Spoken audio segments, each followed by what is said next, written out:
హనుమకొండలో Nayeem Nagar bridge నిర్మాణం BRS Congress నేతల మధ్య మాటల యుద్ధానికి దారితీసింది. బీఆర్ఎస్ మాజీ ఎమ్మెల్యే వినయ్ భాస్కర్, కాంగ్రెస్ ఎమ్మెల్యే నాయని రాజేందర్ రెడ్డి మధ్య మాటల తూటాలు పేలుతున్నాయి. బ్రిడ్జ్ను మేము నిర్మించామంటే మేమే నిర్మించామని నేతలు వాదనకు దిగడంతో పాటు సవాళ్లు ప్రతి సవాళ్లు ఉద్రిక్తతలకు దారితీశాయి. మా తుల రమ రాజు కుమార్ అని కూరగాయలు పెట్టుకుంటుంటే దాన్ని ఇమీడియట్ గా తీసేసిండ్రు. గిట్టు సైడ్ మా సర్వర్ మియా మా పాషా 2 డబ్బాలు పెట్టుకుంటే మొత్తం బుల్డోజర్ పెట్టి తీసిండు. నాయన ఇక్కడ బిల్డింగ్ నాలాలపైన కనబడతలేవా నాయన, విద్యా సంస్థ కనబడతలే నాయన, ఎందుకు నాయన ఇంత వివక్షత, పేదలపైన ఎందుకు నీకు ఇంత ఇది? దయచేసి పేద బడుగు బలహీన వర్గాలు నీకు ఓట్లు వేసిండు నాయన, వాళ్ళని కాపాడు నాయన. ప్రజాప్రతినిధి అంటే అన్ని వర్గాలను కాపాడాలి.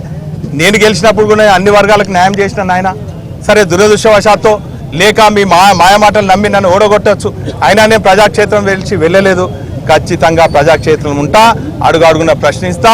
నువ్వు చేసే తప్పులు, నీ పార్టీ చేసే తప్పులను మీరు మేనిఫెస్టోలో డిక్లేర్ చేసిన అన్ని అంశాలను అమలే వరకు మీ వెంట వెంటాడతా. ఇంటికాడ కూర్చొని కలల కంటే బ్రిడ్జ్ నిర్మాణం కాదు, డబ్బులు తేవాలి. ఇది కట్టడానికి ఎప్పుడెప్పుడు డబ్బులు ఇచ్చినాం అనేది కార్పొరేషన్ పోతే డేట్స్ ఉంటాయి. దానికి ఈ కాంట్రాక్టర్ కు చెక్కులు ఇచ్చినవి ఉంటాయి కదా, నిధులు ఇచ్చినాయి, వాటి చూస్తే తెలిసిపోద్ది కదా. ఇన్ఫర్మేషన్ యాక్ట్ కడితే 5 నిమిషాలు వస్తుంది. ఆ మాత్రం తెలివి లేకుండా మేం కట్టినామని ఆయన ఇప్పుడు కూల కొట్టిన దానికి కట్టిన దానికి పేపర్లల్లో ఛానళ్లలో వచ్చిన వీడియోలు ఉన్నాయి, పేపర్లలో వచ్చిన కటింగ్లు ఉన్నాయి. మరి నేను ఇంకేం చూపించాలి వీళ్ళకు? ఇంత పబ్లిక్ ఉన్నారు.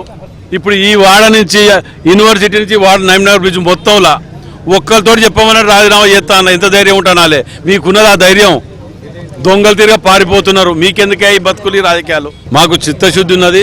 ఇక్కడ ఎవరిళ్ళలో నీళ్లు రాకుండా ఉండాలని చూసి అనుకున్నాం కాబట్టి మేము నిధులు కేటాయించి తీసుకొచ్చి మేము దాన్ని కంప్లీట్ చేయగలిగినాం. అది మా తత్వం. అది మీరు పొద్దుగాలేస్తే పర్సెంటేజ్ల గురించి వర్కులు ఆపుతారు, ఎవరు చచ్చినా కిడ్నీలు కూడా అమ్మకదొప్పుతారు మీరు అట్టాటోళ్ళు మీరు.